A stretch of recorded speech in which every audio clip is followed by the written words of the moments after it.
on updates to the environmental protection districts that we're also going to interchangeably refer to as overlay zones, as only a few of them are related to environmental or Goal 5 issues. There's some that are related to natural hazards, some that are for specialty zoning, some for Goal 5 resources. So they really run the gamut and traditionally called overlay zones. And we'd like to focus on the first part of our conversation on that. And then I did receive some other new questions related to some of our other updates that we can cover if we have time. We welcome any kind of questions that you have at this point. This is our third and final draft rollout. So we've got 2 other suites of updates that we've rolled out to date that you're welcome to ask questions about.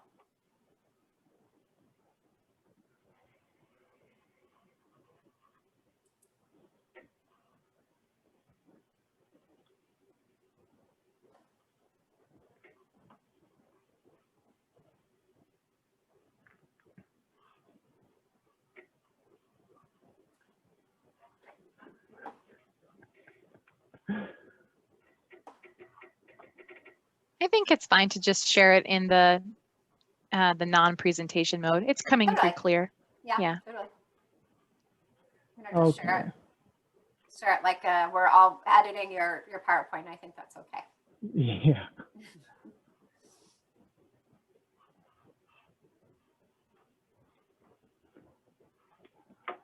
All right, give me just a sec here. I can do the introductions while we wait because we talked about that. I stole your thunder last week. Let's do it again. Yeah, go ahead. Do that. My name's Kelly Housley Glover. I'm the Long Range Special Projects Planner for Wasco County and also the project manager for the Land Use and Development Ordinance Update. I'm joined tonight by Planning Director Angie Brewer, who's here to answer any kinds of specific questions that I may not be able to answer, and also joined by Long Range Assistant Planner Isaac Stetz.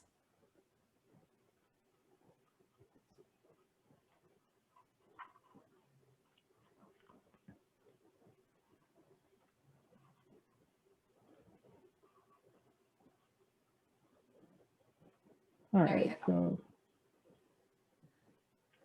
we'll see how this goes. Can you see it now, Kelly? Yeah, okay. Well, hello, everyone. Apologies for that extremely tenuous start there.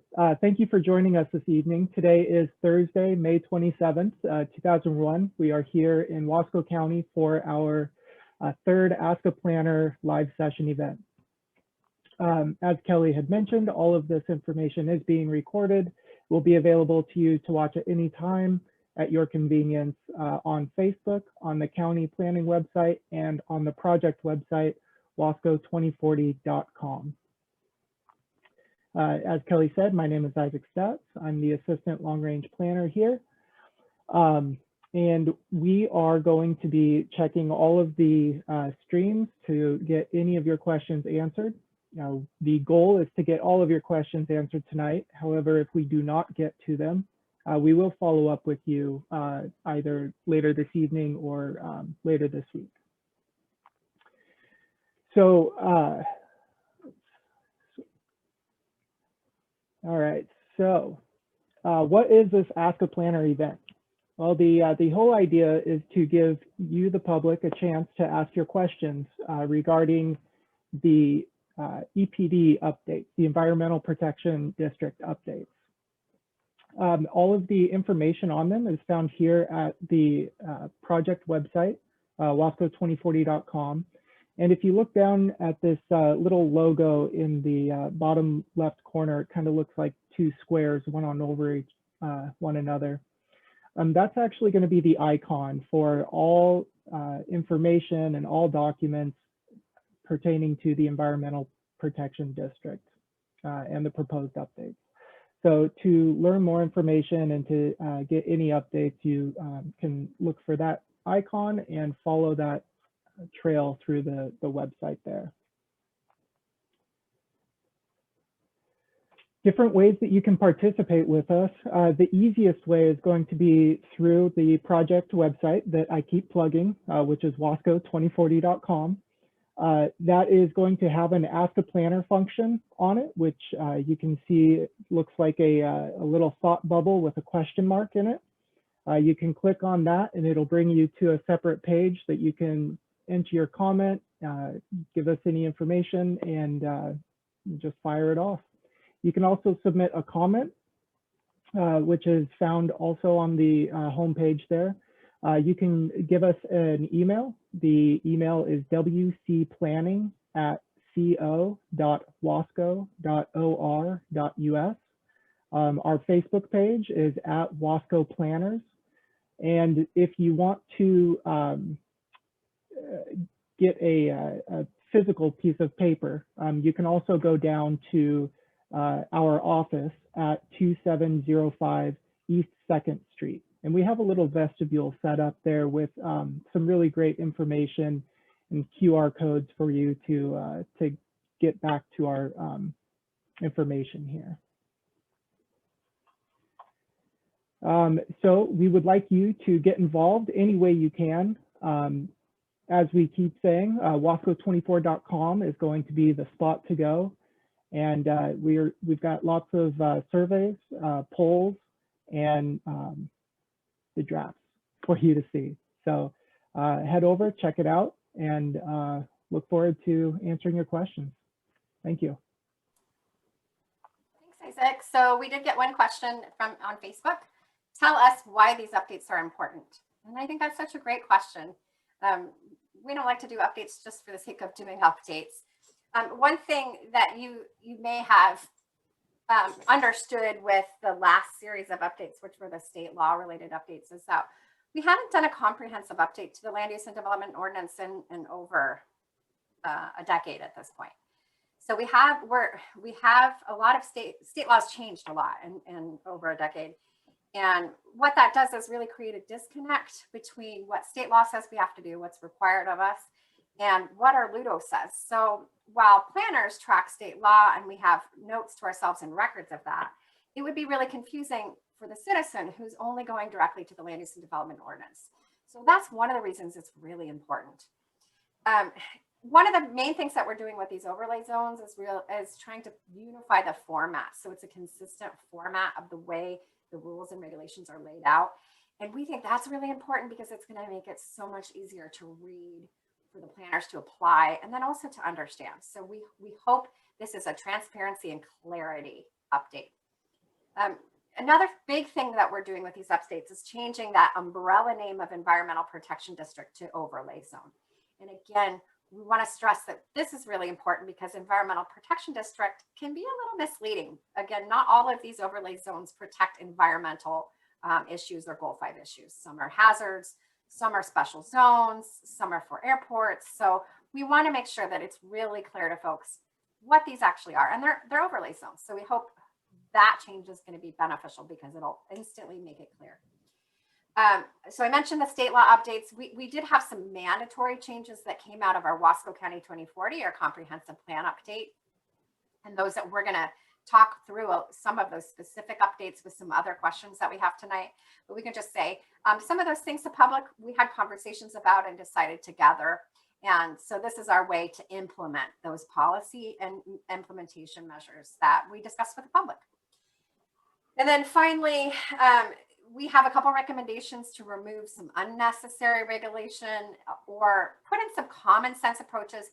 One really great one we're going to talk about tonight is the ODOT recommendation to have nighttime aggregate mining in very remote areas because it reduces traffic and increases worker safety. We think that's a common sense approach to a common land use planning application and issues. So we hope, again, these updates are going to offer clarity, they're going to offer transparency, and they're going to reduce unnecessary regulation and really try to give good common sense approaches to some of the issues that are facing us as a county. So that's why we think these updates are important, and we hope you feel the same.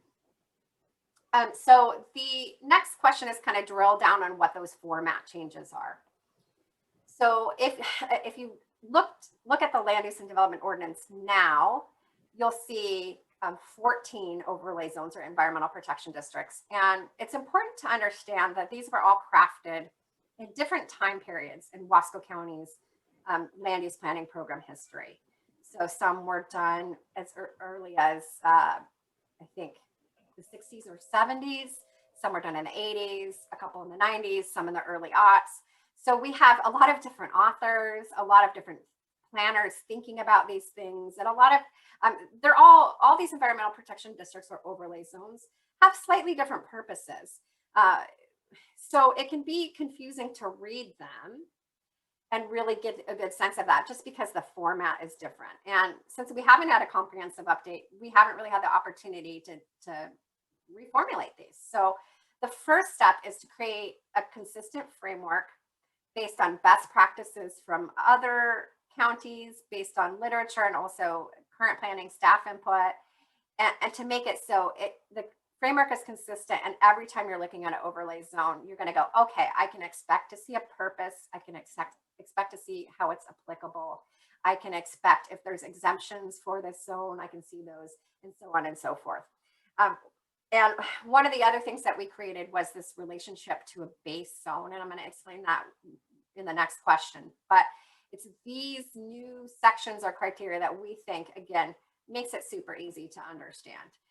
I'm a big believer that when you have a structure and you can repeat it, it's really beneficial because you spend less time trying to understand the structure and more time engaging with actual words. And so that's really the principle that we're operating with the format changes. So I mentioned the relationship to base zone category. You'll see that new in every zone, that the 8 of the 14 that we're addressing this year. I think it's a good time to explain what overlay zones are. So overlay zones commonly are special zoning districts or special zoning areas in a jurisdiction, could be a city, could be a county, and it lays on top of a base zone. And the purpose of it is to add special criteria. So when you're going through a development application process, special rules that you have to meet or special things you have to address. And then there might be additional rules. And so that's really the function of it. I can give an example of this. So say you have a wonderful nationally registered historic site on your property. And most of these in Wasco County outside the cities are in our farm zone. And that's not surprising because the farm zone is about 76% of our land base. So the farm zone has its own rules and regulations in the farm zone chapter in the land use and development ordinance. But historic or cultural or archaeological sites have some special rules according to state law that we have to address when we're doing any kind of development that impacts that resource. So we have an overlay zone that gives that information to the planner and also to the citizen so that they understand what's required, what the sidebars are, and what the process looks like. As I mentioned, and I'll keep mentioning, these overlay zones have lots of purposes. We have 2 that are meant to protect from natural hazards or mitigate natural hazards. We're not doing those this year. It's slated for next year. That would be the floodplain and the geological hazard zone. We have several that are related to Goal 5 or resource protection. So that's the historic, cultural, and archaeological sites, the mineral and aggregate sites, reservoirs, our EPD 7, which is our natural sites, our wild and scenic river, and our Oregon scenic waterways. We have the sensitive wildlife, which we actually did last year in conjunction with the comp plan update. We have sensitive pond turtles, sensitive bird sites. So we do have Goal 5 resources that protect those things. But then we also have a couple that are related to zones. They're special zones for special, unique situations. Most of these are for camps. So we have a special overlay zone for Camp Morrow, for instance, or one for Young Life Camp down in Washington Family Ranch that really restricts what they can do on those properties and really tries to focus in on that youth camp purpose. So we also have some airport overlays. We do have the Pine Hollow Airport, for instance, that we have some special rules for sites that are along that runway. So the relationship to base zone piece of that makes it clear that the overlay zone is still subject to the criteria in that base zone. So still subject to the farm regulations, the forest regulations, the industrial, commercial, what have you.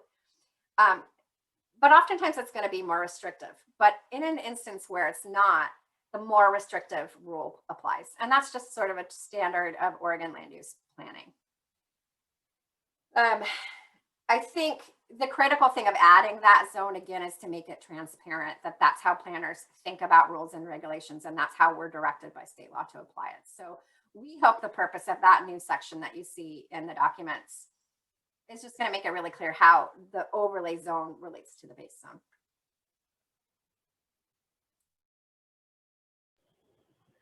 All right, thanks, Kelly. And so it looks like we've got another question in here, kind of talking about these different EPDs. The question is, why is the Historic Landmarks Commission being replaced? Great question. So back during the comprehensive plan, Wasco County was required to review all of the Goal 5 resources, and Kelly was just mentioning some of those. The historic, cultural, archaeological sites.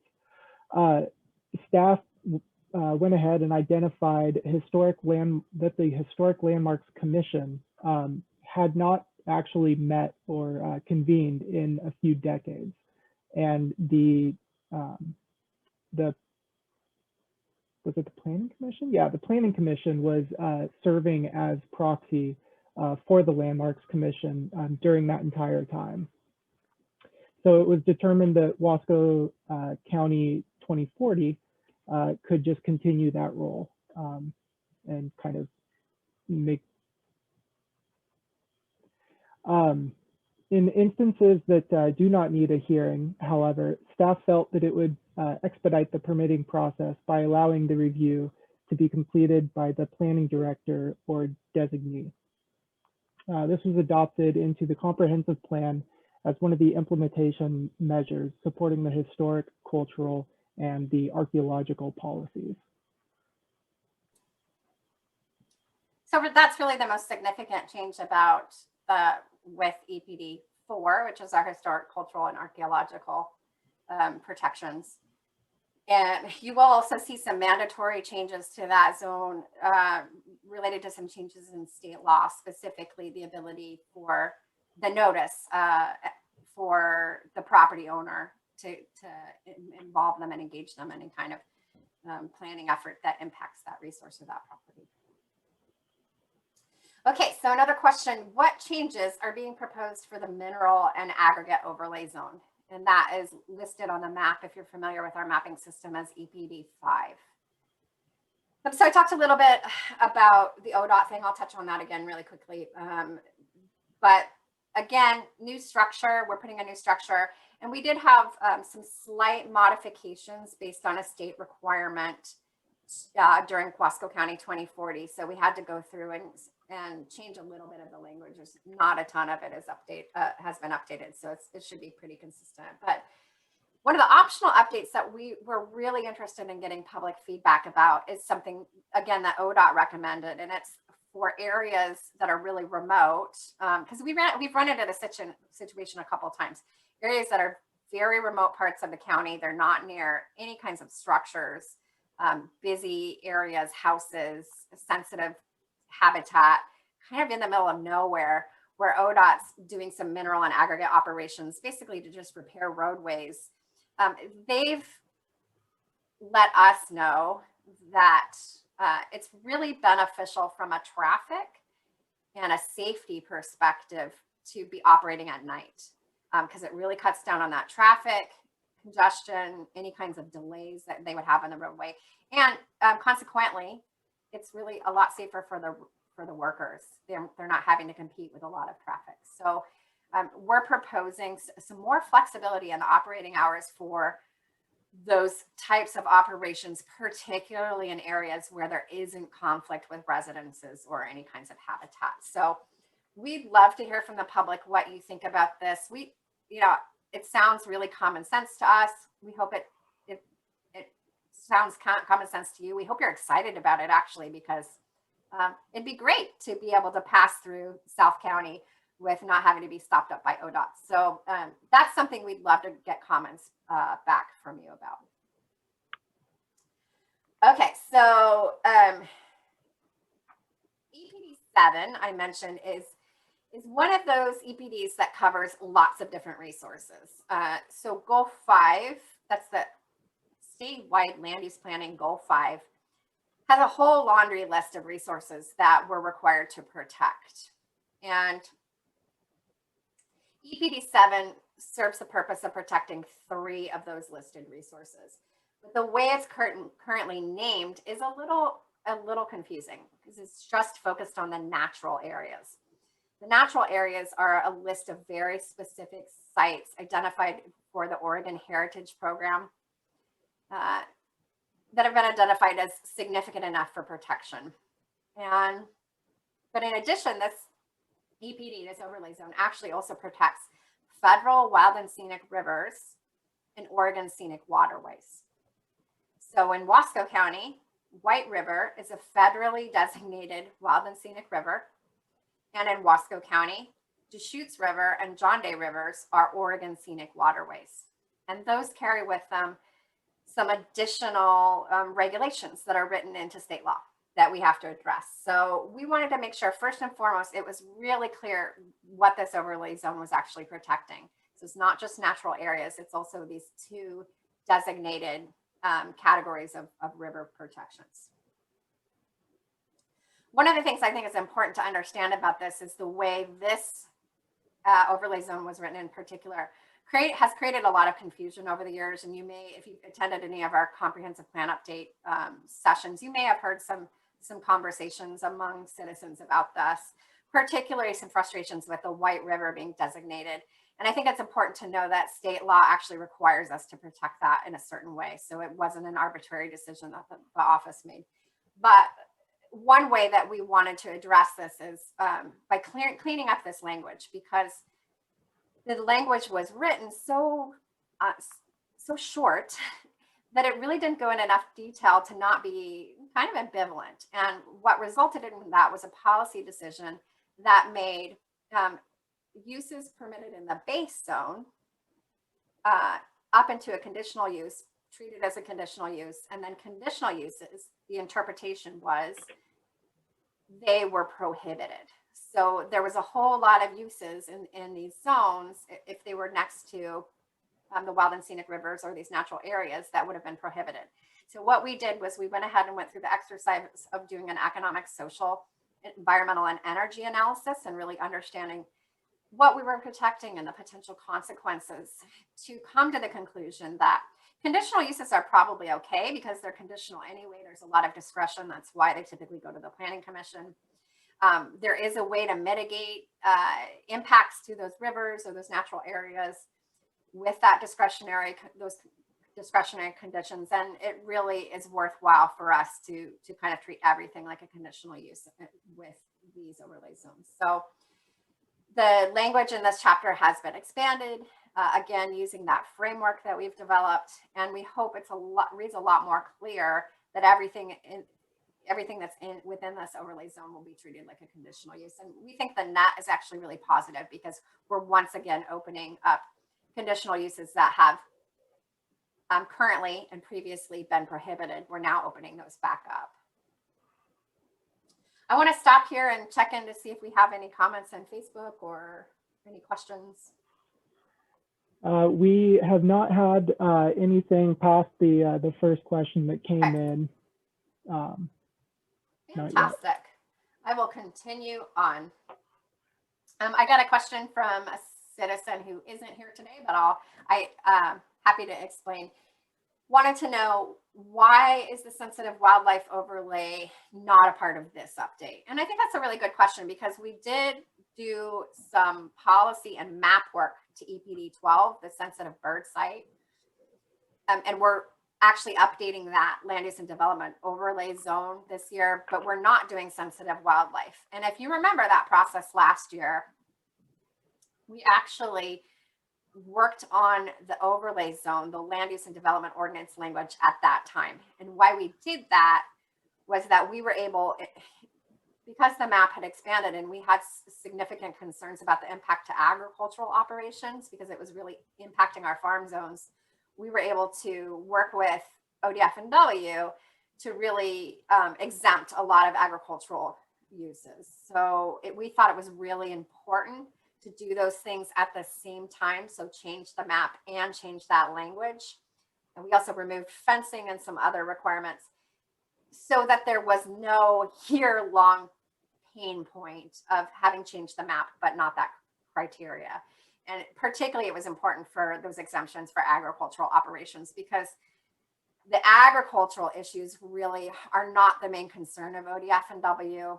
It was conversion of farmland to other types of uses. And we're seeing this most commonly in rural counties like ours with energy facility projects that are happening in the landscape, but there are also other counties in Central Oregon that are seeing a conversion of farmland into residential land. And when you start to pack a lot of houses in one place, it does have significant impacts on wildlife. So again, the reason we did that last year instead of this year is to make sure we weren't creating any, a year gap where it was problematic and kind of painful. So we did that work last year, recognizing that we didn't put it in this new format we just developed. We probably will do that at some other point in time, but didn't put it on the scope for this year. That brings me up to the sensitive bird site overlay EPD 12, which we did, again, updated that map based on current data. And for those of you who didn't participate in the process, most of the new bird sites came about as a result of significant work ODF&W had to do in response to energy project.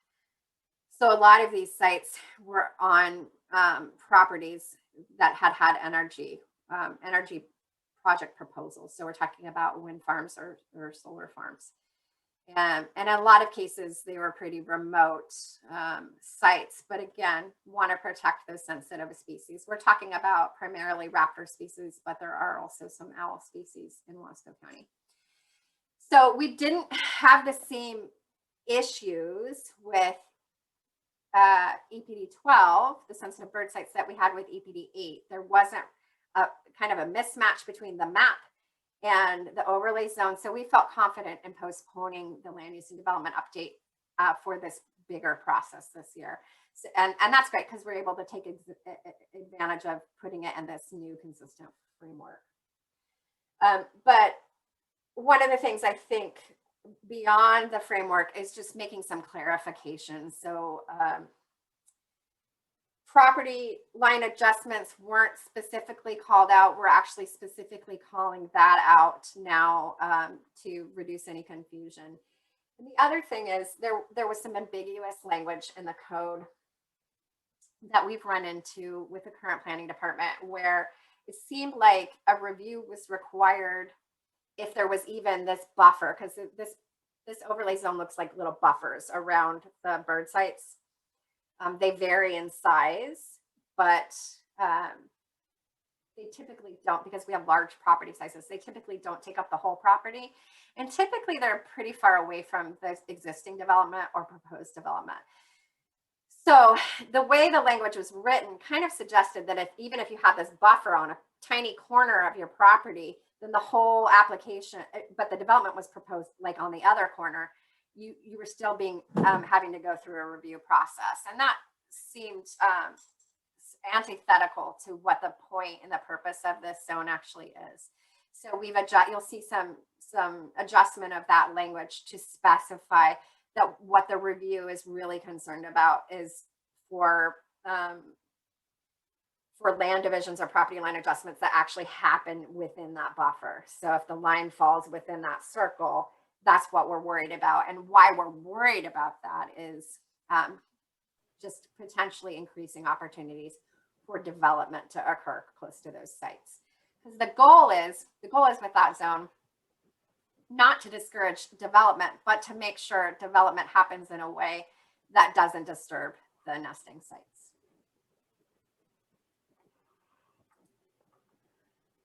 All right. Thank you, Kelly. And it looks like we've got three or four more questions on standby. Have not seen any come through Facebook yet. Angie, have we gotten any questions on the Zoom chat? Nothing on the chat. Thanks for checking. And there's no, I just want to make sure people know that there are some questions on the Facebook. You've already addressed them. So just in case anybody's tuning in now, there are some on the screen, but you guys have already addressed them. So anybody out there watching, submit your comments and we'll do our best to respond right now. All right. Thank you, Angie. So the next question that came in was wondering why only 8 of the 14 EPDs are being updated. And well, we've got 2 hazard overlay zones. The floodplain and geological hazards are currently involved in partner agency map analysis with the potential for updates. So that could come down the line. We hope that the work will be completed before next year's update, but it may not. The airport overlay zones will be updated with next year's update as we look at the airports in relation with utility facilities updated in the military airspace. So a lot of that to say, we've got the next question is asking about maps. Are any of the maps changing? And all map updates were made during Wasco County 2040, which was the comprehensive plan update or the comp plan. We have no immediate plans to update the related maps to those 8 overlay zones. So those will not be changing. This next question kind of gets back to what Angie was just talking about, your feedback. What kind of feedback are you looking for in these zones? So all of the revised drafts for this year's Ludo update are optional changes. These are highlighted by a wavy underline in the drafts. We would like the public's feedback to focus on the optional changes and overall formatting changes within those drafts. And those drafts are found again at wasco2040.com. And it's you can just follow those little icons that I was showing you at the beginning.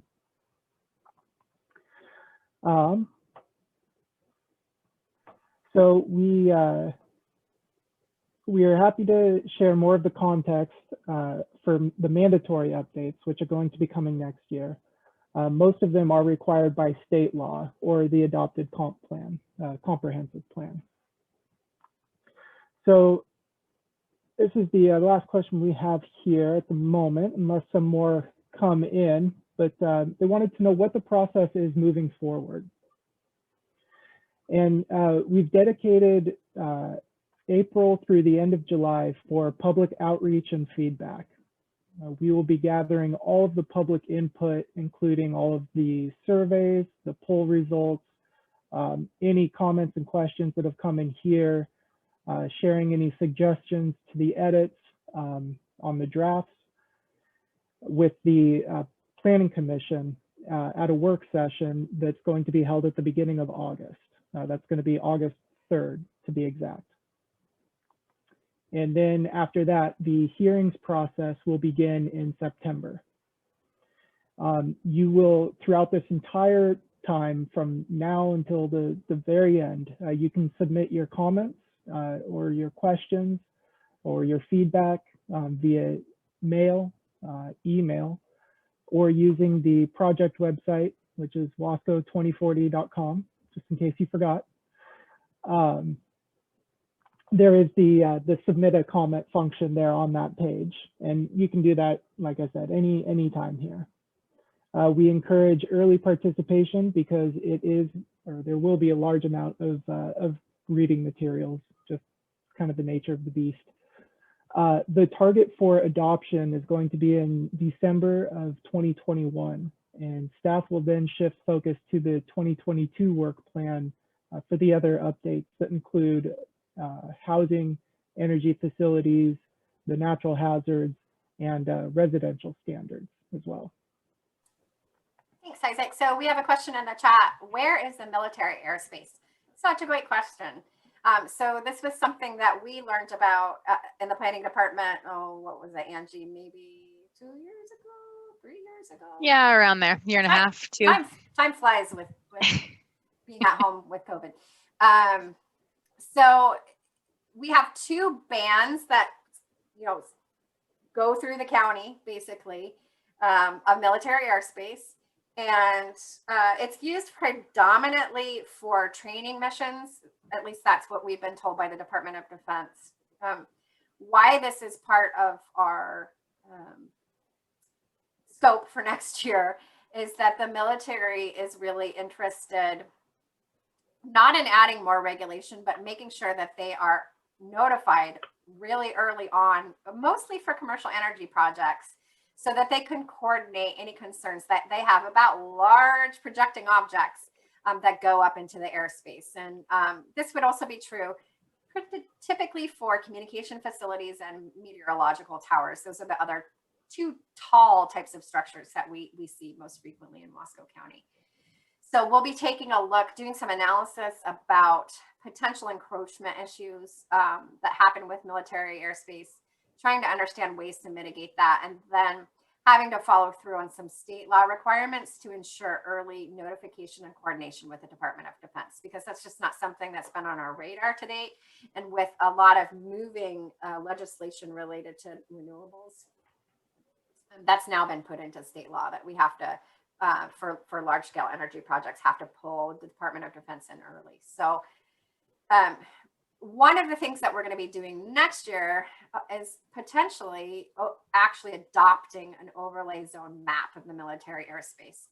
So it'll be really clear. I'm not really sure if the military is going to have any concerns about that being public information or not. I think it's pretty publicly accessible already, but that would be something we talk to the military at that time. But regardless, we'll have a layer of that information to be able to share with property owners when we're taking a look at that. And again, I don't envision it being super restrictive unless we're talking about really large structures. So typically the concern's over 200 feet. But again, that's something that we have to do analysis to really understand. So yeah, I don't know about Mosier Valley. So in the chat, it says military planes fly over the Mosier Valley. I can't remember if that's part of the military airspace or not. Angie, do you remember? Yeah, I recall. There's one of those bands crosses over the Hood River Bridge, basically that whole swath from White Salmon to Mosier. And I live near there, and I see those jets all the time. It's pretty cool actually to watch, but cool. It's fairly frequent. So definitely one of their corridors for practice and training. Yeah, and they tend to fly, I think, fairly high. In Wasco County, we told the biggest concern again is over 200 feet. I was in on one of the islands up in the island up outside of Seattle not too long ago, where there's a military air base, and those planes were so close. We're not talking about that. We're not talking about, you can kind of see the pilot from there. We're talking about much higher. But again, we want to make sure that those folks are safe, our citizens are safe. And then some of the mitigation measures for that type of activity would be lights. Sometimes there's special hooding or there's special color coding. And I know some of our energy facilities, particularly wind turbines, are already aware of some of those regulations are actually required by the FAA, Federal Aviation.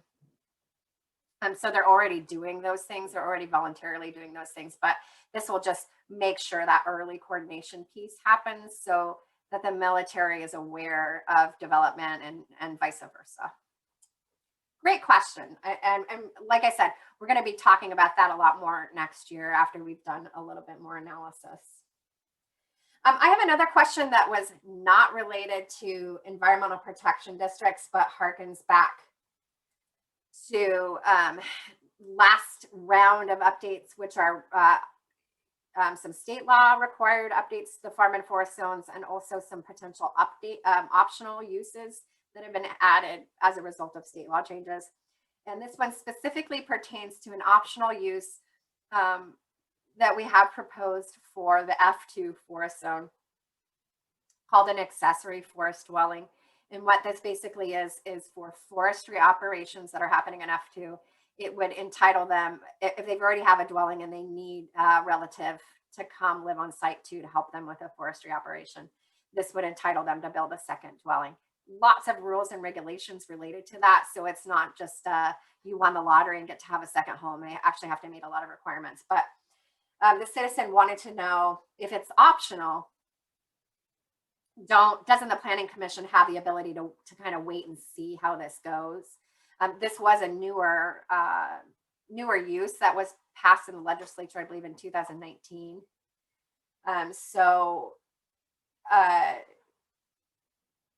The question goes on: can't we wait and see how it goes elsewhere, and then kind of figure out by watching and waiting whether it makes sense for us to adopt?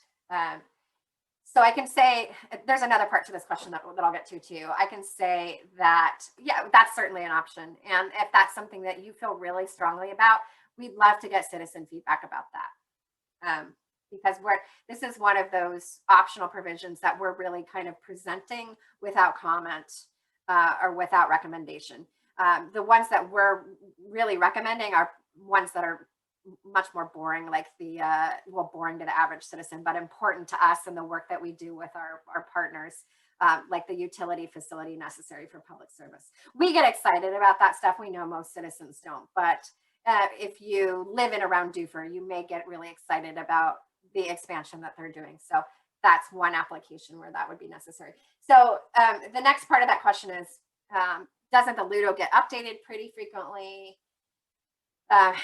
Seems like we could do this later on. So I will say, again, we haven't done a comprehensive update to the land use and development ordinance since 2012. So it's been about 10 years. The last update we did was related to marijuana. So when we had to adopt marijuana regulations, and I believe, Angie, that was in 2016. And we really laser focused on marijuana at that point in time, because if you were involved in those conversations, it was a very robust community conversation. We had lots of citizens participating and to really figure out what made sense for Wasco County. So we focused on that. Generally, Ludo updates don't happen that frequently. We are looking into the ability, depending on resources and staff capacity, to maybe hopefully do these things, especially when it's mandatory on a much more frequent level, but can't make any promises. The other thing I will say, though, particularly with the forest zones, is that we did have some conversations during Wasco County 2040, because forest zones weren't a primary focus of that update, of maybe revisiting some of those forest zone regulations in the future and some of the policies related to that. So it is entirely possible that we could revisit that at a future date, especially if the citizens say, yeah, I'm excited about doing some updates, but we really need to take a pause and do more research. So again, really important for us to get those kinds of comments and feedback from you. And just to flag quickly that if we do circle back on that in the future, we will have had the benefit of the current community wildfire protection planning process, getting some critical feedback from our fire districts and emergency service personnel who are providing feedback about the risks out there on the landscape and what we can do to mitigate that risk on all private properties and all zones, but in particular, any rural residential that may be rural residential development that may be out there on the landscape. So if and when we are able to circle back on that topic at a future date, we will have additional information that wasn't available at the time of the 2040 roadshow conversations. And just want to make sure it's clear for everyone that we definitely heard loud and clear in those public meetings that there are some fire and water constraint concerns out there for development in the forest lands, and that's not lost on us. So just make sure everyone knows that there's other very good conversations happening right now in the planning world for Wasco County, and we fully intend to use all of that information collectively to make sure it's an informed process for everyone. Yeah, such a great point, Angie. And I would encourage citizens also to take a look at, we've rolled out a survey on the Wasco County website related to the community wildfire protection plan update that we're doing. But if you've just got other comments about potential action strategies that you'd like to see us do. We're going to be updating that. And then next year, we're going to tackle our chapter 10, which is our fire safety standards. So as Angie said, we know our community is really worried about wildfire. We're really worried about it too. We want, again, common sense approaches. We want to make sure we're following state law, but also give solutions that work for everybody. So your feedback's super critical for us to do that work. Isaac, I saw you raised the hand at one point. Did you have something you wanted to chime in? No, I was clicking around and hit the wrong button. Okay. So I don't see any other comments that we've got coming in on the chat or on Facebook. No, it looks like we had a couple of viewers pop in and out. Still got a couple on there, but no comments. Okay. Or no new nothing comments. Might do a last call. We can do a last call. We've only got about 10 minutes anyway, so we'll do like a five minutes left if you want to chime in with a question or a comment. You just want to give us a attaboy or a, like I said, an angry face works for us too. We just love feedback. And we want to hear from you. I guess I would close it out with just saying a thank you. This is a little bit redundant from the other two open, or I should say the other two virtual open house events we've had, the Wasco Planner events. If you've been to those, you've heard me say a few times, I just genuinely appreciate the public interest and participation and the continuity of you all keeping up the pace with us as we keep plowing forward on all this work. It's been a couple of years of effort, and the consistency of participation has just been immensely helpful. Like Kelly said, there's some new language for us to consider from legislative discussions over the last couple of years that weren't available for the comprehensive plan conversations that we do need your feedback on. And we anticipate moving forward, every legislative session will bring those kinds of things, those opportunities to us for us to consider with all of your feedback. So in order to ensure that we're making changes that meet the community's needs, we need the community to participate. So I just genuinely, from the bottom of my heart, thank you for continuing to participate. We enjoy seeing your names crop up, even in this virtual world we find ourselves in right now. We enjoy seeing your names crop up, and we would definitely enjoy talking with you or conversing more personally on emails if you'd like to do that. So feel free to reach out as needed. And with that, I'll close it out and just say have a great night, everyone.